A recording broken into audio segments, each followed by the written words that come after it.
Hola nuevamente, ¿qué tal a todos? El día de hoy vamos a dar continuidad a nuestro tema de cetoacidosis diabética. Vamos a hacer una segunda versión de nuestro video anterior, puesto que algunos aspectos hay que profundizarlos más y hay que dejarlos con mayor claridad, ¿correcto? En esencia vamos a explicar lo mismo. Vamos a hablar desde su etiología, clínica, diagnóstico, tratamiento y demás. Y pues bueno, vamos a comenzar hablando de la epidemiología. Y lo primero que hay que tener en cuenta es que es mucho más frecuente en diabetes mellitus tipo 1, ¿correcto? ¿Por qué? Porque desde sus indicios, desde los indicios de la enfermedad, como sabemos, es deficiente de insulina. Y pues bueno, fisiopatológicamente hablando, es uno de los aspectos para que se desarrolle muy bien. Por otra parte, no obstante, en la última década se ha desarrollado una tasa creciente de agudizaciones de cetoacidosis. La mortalidad se ha reducido nada más al 1%, ¿correcto? Es decir, ya no es la preocupación el hecho de que sea el que tenga alto índice de mortalidad, sino meramente el índice de agudizaciones. Y pues bueno, es lo preocupante clínicamente hablando, muy bien, por eso es que hay que educar al paciente en materia de diabetes, de su padecimiento. Tenemos aquí su fisiopatología, tenemos aquí parte de la bioquímica, para entender mejor los aspectos fisiopatológicos. Y pues bueno, comenzando a explicar la situación clínica habitual, tenemos que es un déficit relativo o absoluto de insulina, como lo decíamos particularmente en el diabético tipo 1, y en contraste a un aumento de las hormonas contrarreguladoras de insulina, ¿correcto? Estamos hablando principalmente del glucagón, seguido del cortisol, catecolaminas y la somatotropina, muy bien, u hormona del crecimiento. No obstante, el glucagón es el que mayor tiene papel o intervención aquí, por eso es que está subrayado, esto para que lo anoten, se lo aprendan. Y pues bueno, ¿a qué me predisponen las hormonas contrarreguladoras? Primeramente a la lipólisis, que es la desesterificación o la ruptura de la cadena de triglicéridos, dejando así ácidos grasos libres en plasma, ¿correcto? Que subsecuentemente estos ácidos grasos libres se van a oxidar a cuerpos cetónicos. Ahorita lo vamos a explicar bien aquí en la ruta metabólica. Es por eso que llega el diabético a desarrollar los cuerpos la cetoacidosis, quiero decir. Asimismo, la gluconeogénesis, la glucogenólisis, que inminentemente elevan la glucemia. Esto es particular también de los casos de cetoacidosis diabética. No obstante, también hay una entidad que es cetoacidosis diabética euglucémica. Ahorita vamos a explicar las diferencias, que es aquella cetoacidosis en que la glucemia está por debajo de 250 miligramos por decilitro, o incluso puede estar normal la glucemia, ¿verdad? Pero bueno, eso ahorita lo explicamos. Y por otra parte tenemos un aumento a la resistencia, perdón, un aumento de la resistencia a la insulina. Esto pues va a predisponer mayormente a que el diabético pues no pueda usar su glucosa como sustrato, ¿correcto? Entonces, es todo esto a lo que predispone la elevación de las hormonas contrarreguladoras, particularmente la lipólisis es el fenómeno de interés. Tenemos aquí la bioquímica. Tenemos que a partir de la lipólisis, decíamos, que es la ruptura de esa cadena de triglicéridos, vamos a formar acetilcoenzima A, ¿correcto? ¿Por qué? Porque los ácidos grasos que quedan libres en plasma se oxidan y llegan a producir la acetilcoenzima A, que como sabemos es un importante precursor para el ciclo de Krebs, ¿correcto? No obstante, como la lipólisis se llega a desarrollar de manera desmesurada en el paciente cuyas hormonas contrarreguladoras se elevaron mucho, vamos a tener un exceso de acetilcoenzima A que van a llegar a saturar el ciclo de Krebs, ¿correcto? Va a llegar un momento en el que el ciclo de Krebs se sobresature y ya no pueda aceptar más acetilcoenzima A para continuar con la cadena respiratoria. Entonces, ¿qué va a pasar aquí? Que la acetilcoenzima, que ya no puede ingresar al ciclo de Krebs, decíamos, se va a desviar a otra ruta metabólica, que es precisamente la cetogénesis, ¿correcto? Es aquí cuando van a empezar a producir cuerpos cetónicos. Es el caso del acetoacetato y de nuestro beta hidroxibutirato. Muy bien, que son principalmente estos dos son los cuerpos cetónicos que mayor relevancia clínica tienen. Hay un tercer cuerpo cetónico, es el caso de la acetona.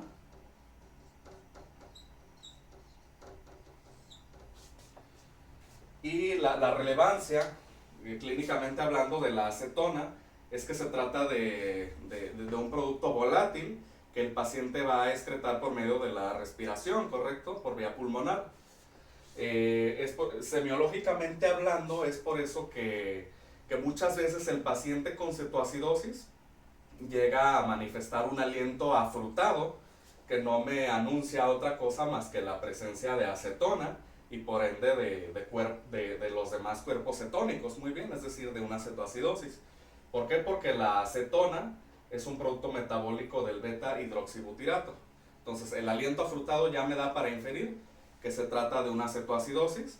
No obstante, el diagnóstico pues va a ser más completo en base a la clínica, estudios paraclínicos y demás, ¿correcto? Esto lo vamos a explicar enseguida. Vamos a pasar a la etiología, esperando que haya quedado clara la bioquímica. Vamos a borrarla para que nos quepan los puntos o las causas más importantes, ¿correcto? Deseamos que es mayormente en diabetes mellitus tipo 1, ¿correcto? Representa aproximadamente el 60% de todos los casos de cetoacidosis diabética. También, bueno, deseamos que pudiera ser el caso de un diabético tipo 2, pero representa nada más el 30 o el 40% de todos los casos de cetoacidosis diabética, ¿correcto? Y aquí es más bien cuando en el diabético tipo 2,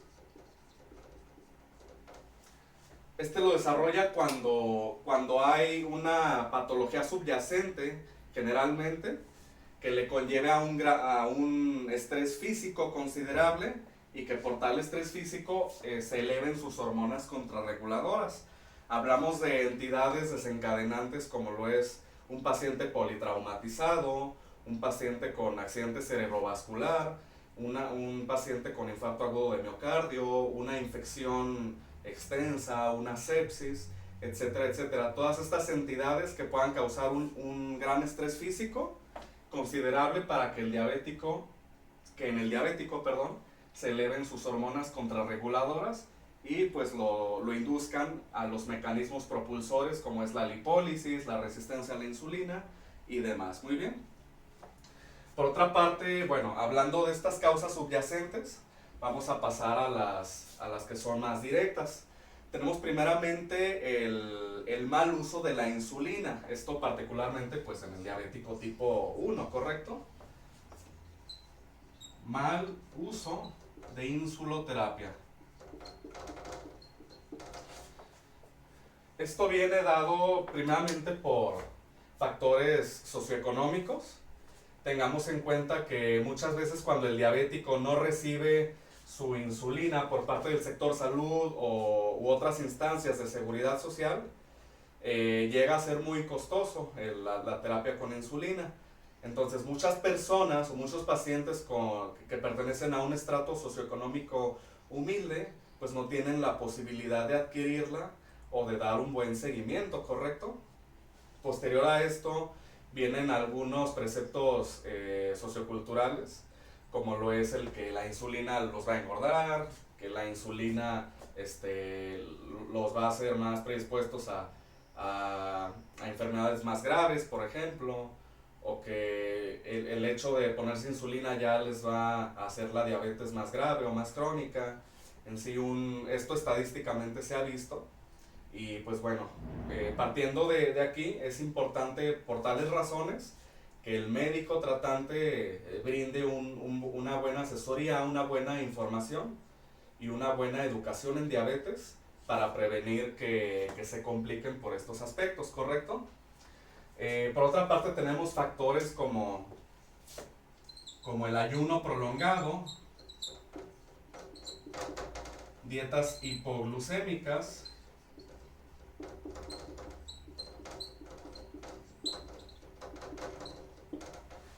fármacos que son hipoglucemiantes directamente, como los inhibidores del transportador de sodio y glucosa. Muchas veces hay casos clínicos en que el paciente lleva tratamiento con este tipo de fármacos y aunado a esto lleva dietas hipoglucémicas. ¿Esto a qué lo predispone? A que se hipoglucemie y que por tal también sus niveles de insulina caigan, y al detectar esa hipoglucemia, pues inminentemente las hormonas contrarreguladoras se van a elevar para elevar la glucemia, ¿correcto? No obstante, tenemos el problema, como dijimos, que las hormonas contrarreguladoras también inducen a la lipólisis, a la resistencia a la insulina, y es por eso que el paciente llega a desarrollar la cetoacidosis. Muy bien, entonces es peligroso usar este tipo de régimen terapéutico de manera concomitante, y en pacientes en los que no se está dando un buen seguimiento para personalizar de manera correcta la terapia. Muy bien. Tenemos asimismo causas como embarazo,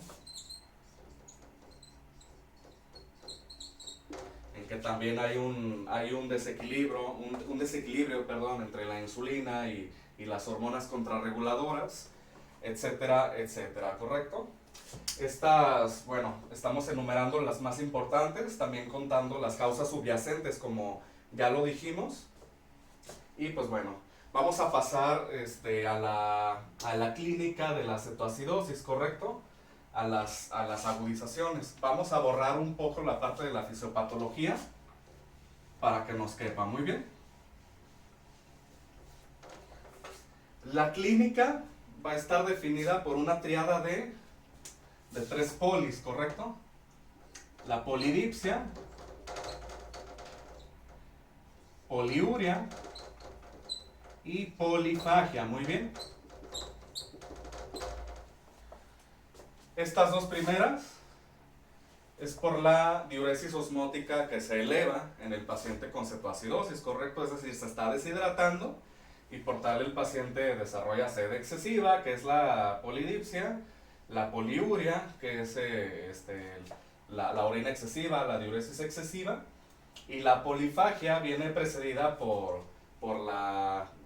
el paciente pues, no puede usar su glucosa, decíamos, como sustrato principal. Muy bien, es por eso que siente hambre y un constante deseo de ingerir alimento. Muy bien.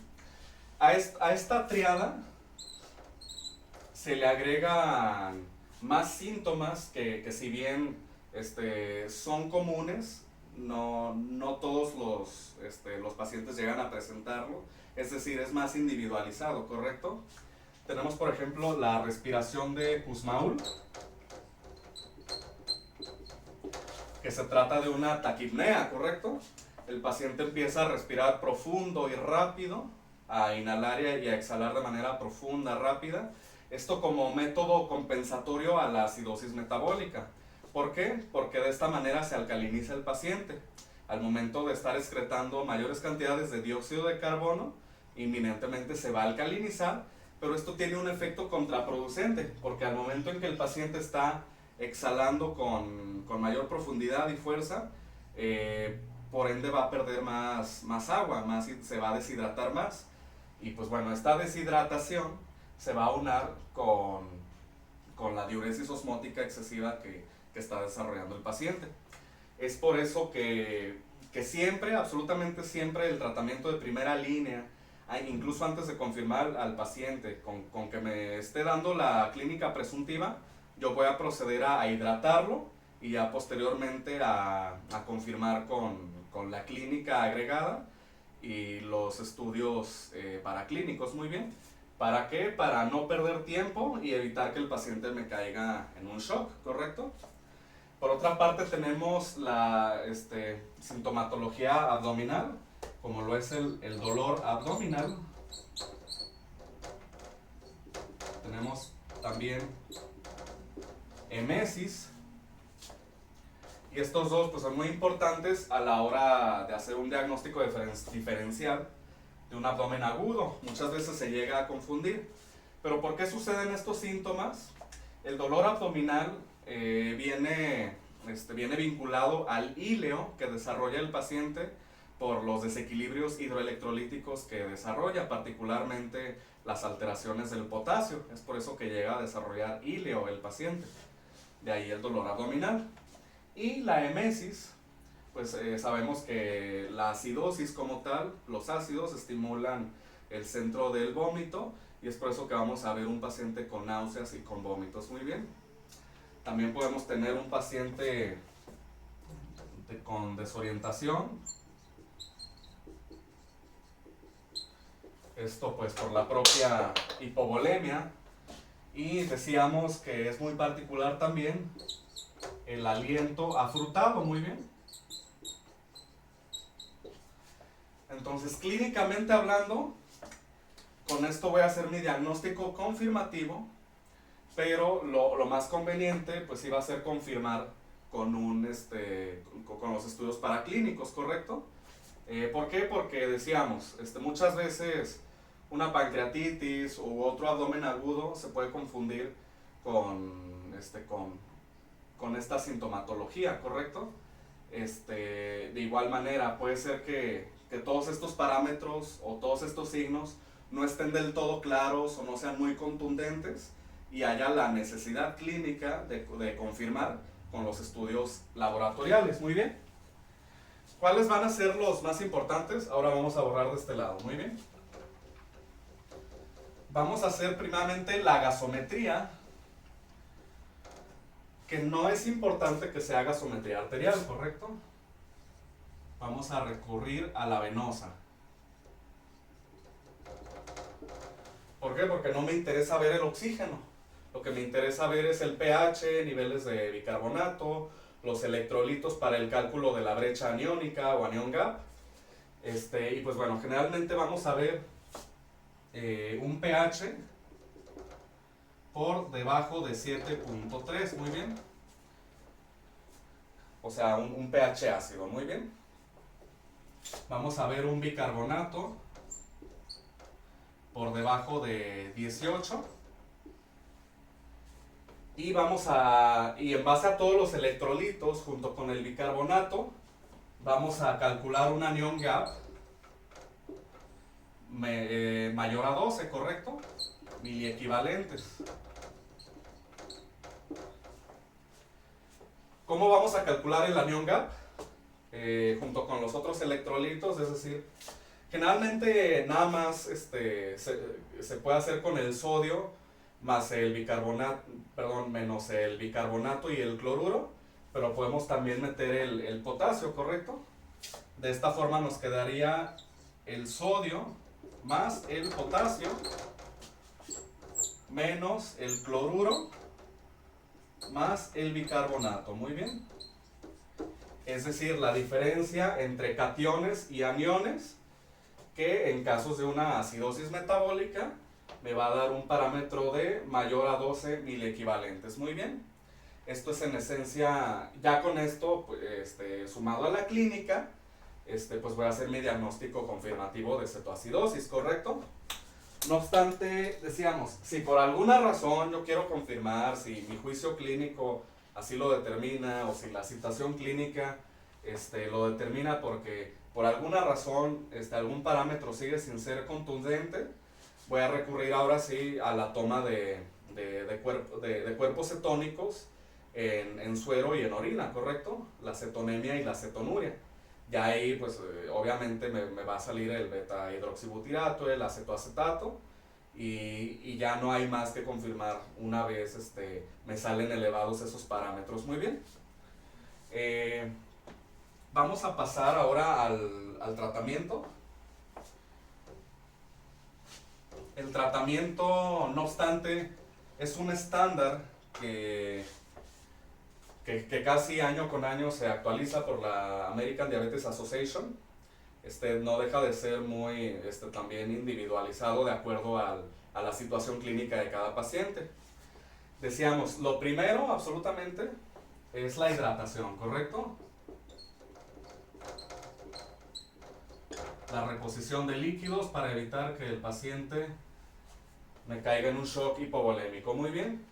Vamos a empezar con solución de cloruro de sodio al 0.9% a razón de 1 litro por hora. Muy bien.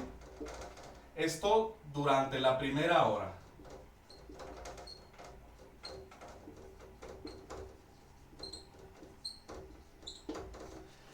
Ya a partir de la segunda hora va a ser el mismo tiempo de latencia, pero a la mitad, ¿correcto? Es decir, en vez de 1 litro por hora, va a ser medio litro por hora, y a la segunda o tercera hora puedo bajarlo a 250 mililitros, etcétera, etcétera, hasta que el paciente se estabilice hemodinámicamente hablando y todos los parámetros también estén bien junto con el tratamiento agregado. Muy bien. Por otra parte, bueno, aquí cabe mencionar, hay situaciones en que el paciente está hipernatrémico, esto porque la deshidratación ya es muy severa, y ahí lo que podemos hacer es reducir la concentración de 0.9% a 0.45%, mismo tiempo de latencia, misma posología, y ya eso, pues dependiendo también al criterio clínico. Muy bien. Por otra parte, vamos a utilizar la insulina rápida. Muy bien.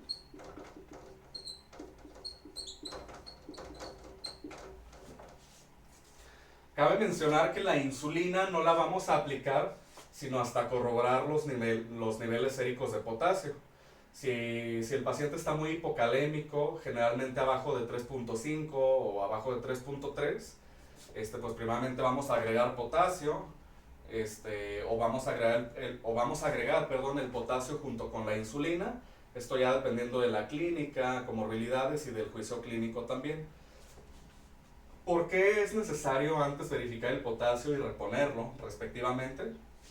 Porque recordemos que en el contexto de un paciente que tiene déficit de insulina, absoluto o relativo, y que la bomba de sodio-potasio, ATPasa, es dependiente de insulina, pues esta bomba sodio-potasio va a estar colapsada, ¿correcto? No pudiendo así mantener el gradiente intracelular de potasio, y por tal el potasio va a empezar a salir al medio extracelular. Esto aunado a la diuresis osmótica va a provocar que el potasio se elimine a través de la orina, ¿correcto?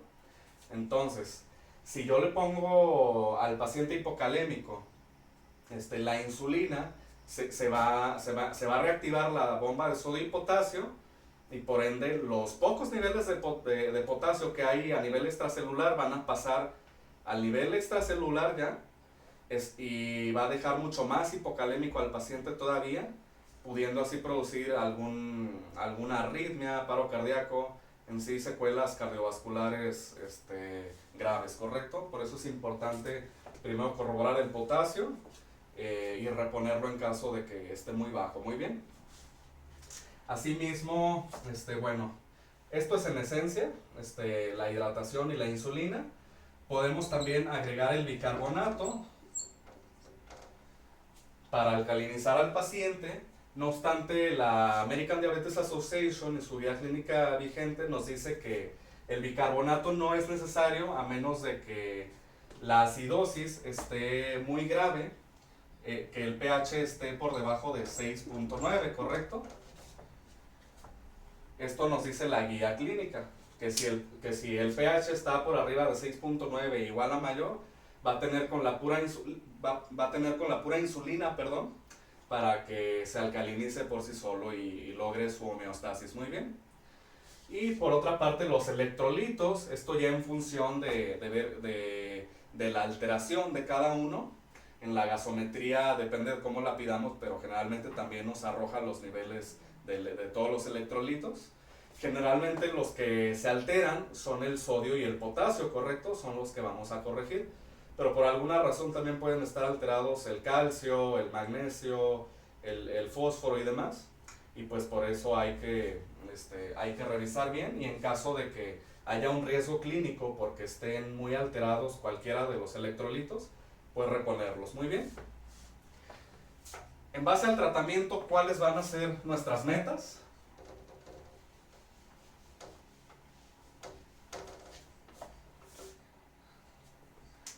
Nuestras metas van a ser que el paciente tenga una glucemia menor a 250, ¿correcto? Esto para como primer criterio de remisión. Por otra parte, que el pH esté por arriba de 7.3, de 7.35, y que mi bicarbonato esté por arriba de 18 miliequivalentes. Muy bien. Estos son nuestros 3 criterios de remisión para darle el alta al paciente. No obstante, pues también hay que tener en cuenta la clínica agregada. Decíamos, en los pacientes que su cetoacidosis fue propulsada por una entidad subyacente, decíamos el caso de un politraumatizado, de un paciente con infarto agudo de miocardio, EBC y demás, pues hay que resolver primeramente la causa subyacente y todos los parámetros que conllevan para evitar que así vuelva a desarrollar la cetoacidosis, y en general para que el paciente esté óptimo en todos los aspectos para poderle brindar el alta. Muy bien. Esto es en generalidades. Espero que los aspectos de bioquímica y de fisiopatología, que era el interés profundizarlos y dejarlos en claro, hayan quedado del todo claros. De cualquier manera, seguimos al tanto de responder preguntas, dudas y demás. Muy bien. Vamos a dar continuidad con el tema de estado hiperosmolar. Este es mayormente en diabéticos tipo 2. No obstante, la fisiopatología es parecida y el tratamiento también es igual prácticamente, pues no dejan de ser entidades diferentes y que a veces se confunden. Muy bien. Hasta aquí ha sido todo. Quedamos al tanto y como siempre ha sido un gusto. Muchas gracias. Hasta la próxima.